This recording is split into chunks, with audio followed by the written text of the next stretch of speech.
রহস্যজনকভাবে এক গৃহবধূর মৃত্যুর ঘটনায় চাঞ্চল্য, খুনের অভিযোগ তুলে সরব মৃতার পরিবারের সদস্যরা। দক্ষিণ দিনাজপুর জেলার তপন থানার শ্যামপুর এলাকার ঘটনা। স্থানীয় সূত্রের খবর, তপনের রামপুরের বাসিন্দা তরুণী নাসিমা আক্তার খাতুন। প্রায় 1 বছর আগে নাসিমার সঙ্গে শ্যামপুর গ্রামের তরুণ রিপন আলী সরকারের বিয়ে হয়। বিয়ের পর সবকিছু ঠিকঠাকই চলছিল। বুধবার গৃহবধূর ভাই মেহবুব সরকার শ্যামপুরের দিদির বাড়িতে বেড়াতে যায়। রাতে সকলে একসঙ্গে খাবারও খায়। খাবার শেষ হতেই মোবাইল দেখা নিয়ে স্বামী স্ত্রীর মধ্যে বিবাদ শুরু হয়। সকালে রান্নার জন্য তোড়জোড় চলছিল। তার মাঝে ঘর থেকে গৃহবধূর ঝুলন্ত দেহ উদ্ধার হয়।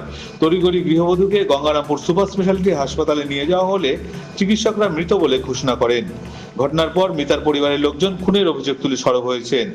যদিও এই খবর পড়া পর্যন্ত এ বিষয়ে কোনো লিখিত অভিযোগ দায়ের হয়নি।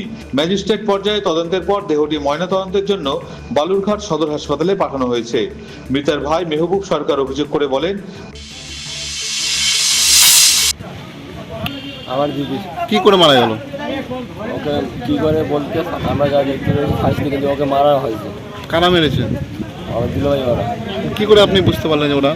কী করে বুঝতে পারলাম, একটা মেয়ে আর একটা ঘরে যদি দুয়ার লাগাইতে বসে থাকে 2 ঘন্টা আড়াই ঘন্টা ধরে, তাহলে আমি কি দেখতে যাবো না ওকে কী করছে? ওকে ও যায়নি। এখানে তো বোঝা যাচ্ছে যে ওকে মারা হয়েছে।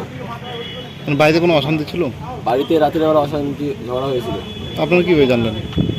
কিভাবে জানলেন আপনারা?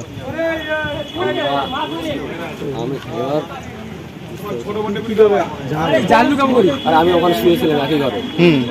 শুয়ে থাকতে দেখি দুজনের মধ্যে কাটাকাটি হচ্ছে। তারপর আমি বললাম কি হয়েছে, বললো যে এমনি কিছু না, তখন কাটাকাটি হচ্ছে। তখন আমার দুলাভাই বললো যে তুই আজকে ঘুমা, তো কাল সকালে ব্যবস্থা করছে। তারপর আমি তো ঘুমিয়ে গেছি 3টার দিকে, রাত 3টায় ঝগড়া থামলো, ঘুমিয়ে গেছি। তারপর সকাল 7টার দিকে আমার দিদি আমার দুলাভাইকে বলছে যে কাজে যাবে না, রান্না করবো আমি। বলছে যে আমি কাজে যাবো না, তোর ব্যবস্থা করবো আজকে। কখনকার ঘটনা এটা? এটা সকাল 7টার দিকে আমি যেটা শুনতে পেলাম। তারপর আমি ঘুমিয়ে গেছি। তারপর আমার ঘুম ভাঙছি 9টার দিকে। তখন আমি দুলাভাইকে বললাম যে আমার দিদি কোথায়? বলছে যে ওই ঘরে দরজা লাগিয়ে দিয়ে বসে আছে। তখন আমি বললাম কতক্ষণ ধরে? বলছে 2.5 ঘন্টা ধরে হবে। তারপর আমি বললাম তুমি ডাকতে যাওনি? বলছে না, আমি ডাকতে চাইনি। তখন আমি গেলাম ওখানে, গিয়ে দরজাটা ভাঙার চেষ্টা করলাম, কিন্তু ভাঙতে পারলাম না। পাশাপাশি 2টো ঘর ছিল, এই ঘর থেকে ওই ঘরে যাওয়া নিয়ে একটা রাস্তা ছিল। ওই রাস্তা দিয়ে আমার দুলার ভাইকে পাঠিয়ে দিলাম দরজাটা খোলার জন্য। দরজাটা খুলে দিয়ে দেখি এখানে বোঝা যাচ্ছে যে ওকে মারা হয়েছে। কদিন হয়েছিল বিয়ে হওয়া? বিয়ে হওয়া 1 বছর হয়ে গেল। কোথায় বাড়ি আপনার দুলা ভাইয়ের? আমার দুলার বাড়ি শ্যামপুর। এখন আপনারা কি চাইছেন? আমরা শাস্তি চাই। কার সাথে? আমার দুলা ভাইয়ের।